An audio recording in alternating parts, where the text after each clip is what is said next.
What's up? This is Taskmark 2002. This is my TNA analysis for the week ending January 12th, 2013.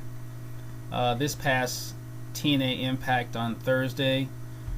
Overall, it was an okay show as far as promoting the Genesis pay-per-view. It was very poor.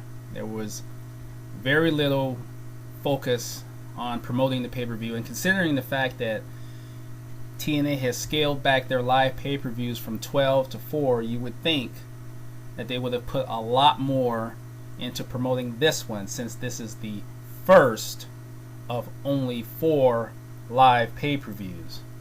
But typical TNA, everything thrown together the week before, days before, and it really doesn't get anybody excited about ordering that pay-per-view. If you are a casual viewer or someone who really doesn't order pay-per-views on a regular basis. But there were a couple of things I wanted to examine here. Mr. Anderson. Now, Mr. Anderson, to me, there was something interesting about him this week. The first portion of the show, where he came out and, had his verbal exchange with Kurt Angle. There was something interesting about Mr. Anderson. To me, if he carves out a persona for himself, he actually is interesting to watch. I mean, when he's trying to do this hybrid of Steve Austin and The Rock, then it just comes off lame. If he just focuses on being a persona for himself and not something that's based on someone else, then it's amazing what the result is. I actually was interested. I wouldn't mind seeing him as a heel in this way. Now, of course, he still has to do the whole microphone thing and all that stuff, and I guess he's going to keep that.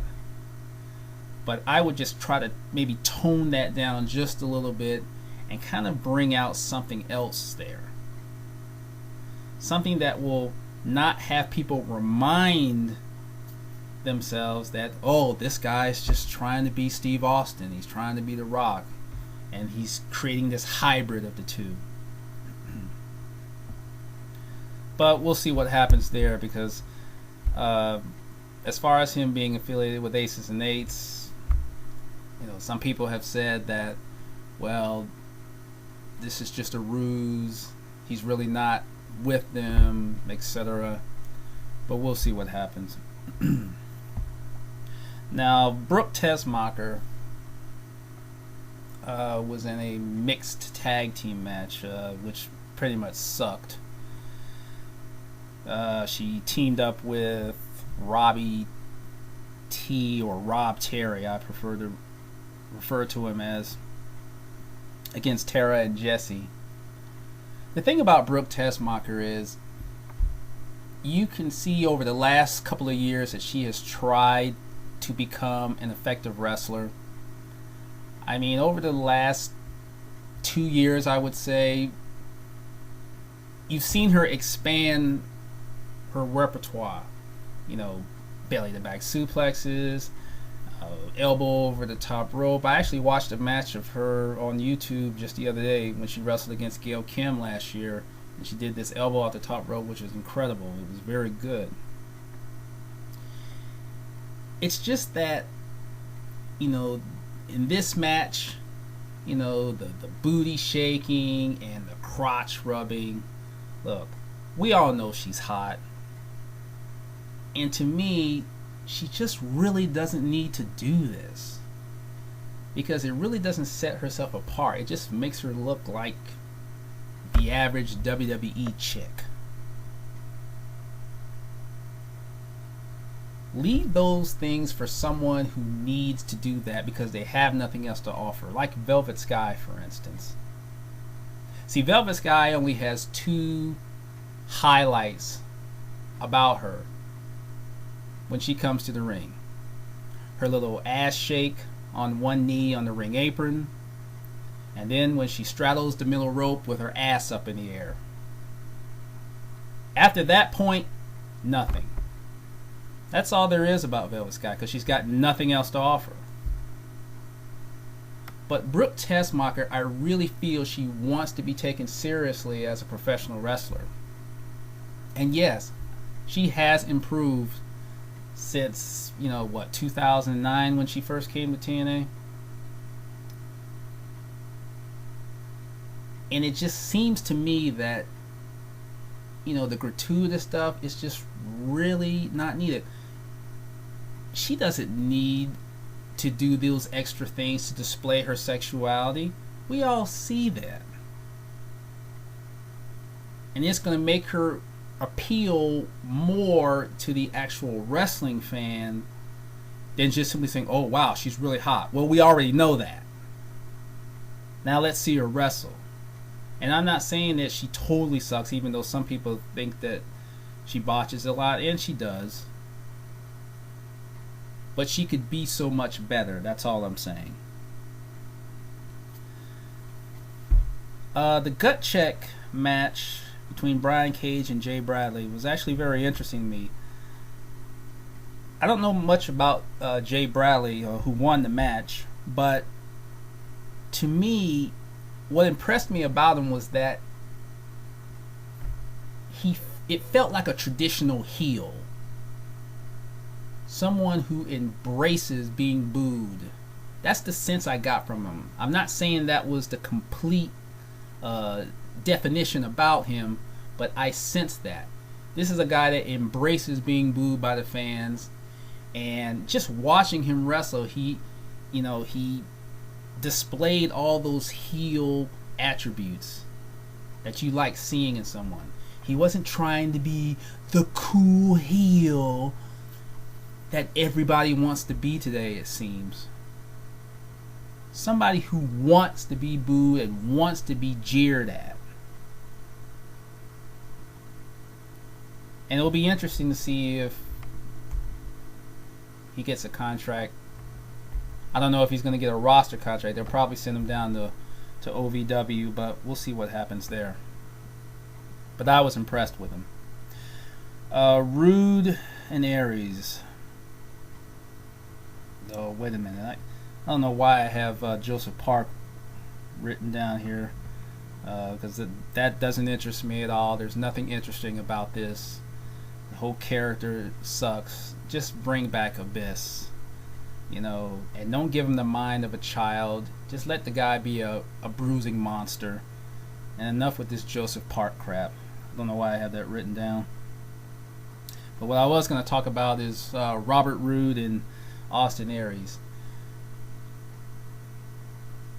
I don't like this arguing like little kids. That doesn't make your heels look very credible. Oh, a lot of people think it was so funny. No, it was dumb is what it was. Well, I'm going to wear my cape with your robe. You're going to wear your robe? Well, if you wear your robe, I'm going to wear my cape. Well, if you wear your cape, I'm going to wear a derby. Well, you wear a derby, I'm going to wear my derby. No, I'm wearing a derby. Well, I'm going to wear my women's panties out on the outside of my trunks. No, I was going to do that. No, I'm doing it.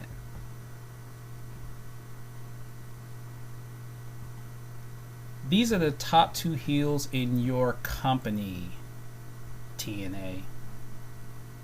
Arguably, the top two heels in the business right now. Why do you have them doing this? Just let both of them be the guys that they can be and make them look as strong as you can make them as a team, because it appears that they're going to become a tag team. At least I'd like to see that, because if TNA is going to rebuild the tag team division, then this would be a good thing to do. Robert Roode and Austin Aries as a tag team, possibly being tag team champions, would definitely be a plus. The only negative is that removes 2 heels from pursuing Jeff Hardy. And of course, we'll see what happens at Genesis. I don't see Hardy losing because, you know, TNA has got to make him happy. But we'll see what happens. But if Roode and Aries become a tag team, then they seriously need to start going out to the independent circuit and getting some tag teams instead of just throwing guys together. Alright. Well, I'm sure we all know that Aces and Eights really sucks right now. That ship is already at the bottom of the ocean floor. And once again, we just see the continuous way that TNA makes this group look weak. Take Mike Knox. You put all of this heat on him when he took out Kurt Angle with that hammer. Kurt Angle gets taken out on a stretcher, and you have all this heat on Mike Knox. And then all of a sudden you just take it all away by having Sting just practically demolish him in the match and then proceed to use the hammer on him. Then you have 6 members, I think I counted 6 members of Aces and Eights come out with Hogan's daughter as hostage, as some kind of bargaining chip, I guess, for Mike Knox. And then Bully Ray comes out with a chain, and then 2 of the Ace and Eights members confront Bully Ray. He hits one guy, hits another, and then they all run away. Gee, I don't know. How about this? One guy could have held on to Hogan's daughter, and the other 5 all go at Bully Ray. You think that might well have worked? You think that might have made more sense?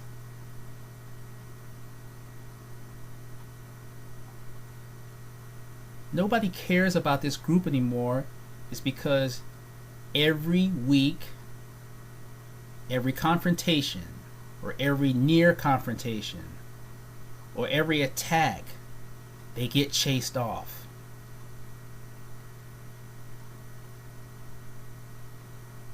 Ridiculous.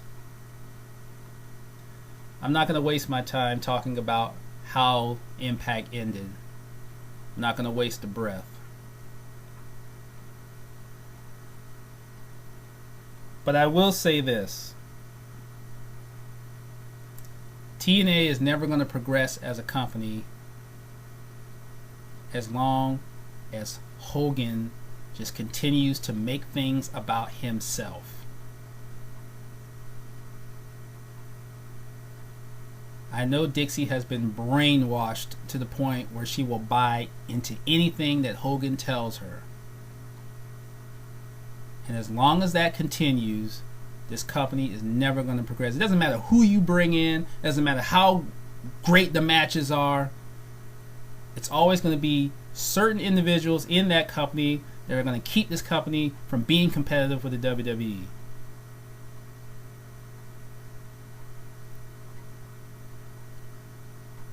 So basically, that's the way I look at it. That's it for my TNA analysis. If you liked the video, thumbs up. If you didn't, thumbs down. If you have any questions or comments, please leave those below. And if you want to subscribe, I would be very appreciative of that. If you want to hit me at Twitter, Tazmark2002, that's Tazmark 2002. If you have any comments that exceed the 140, Tazmark2002 at gmail.com. That's it for me. I'm Tazmark2002, gone.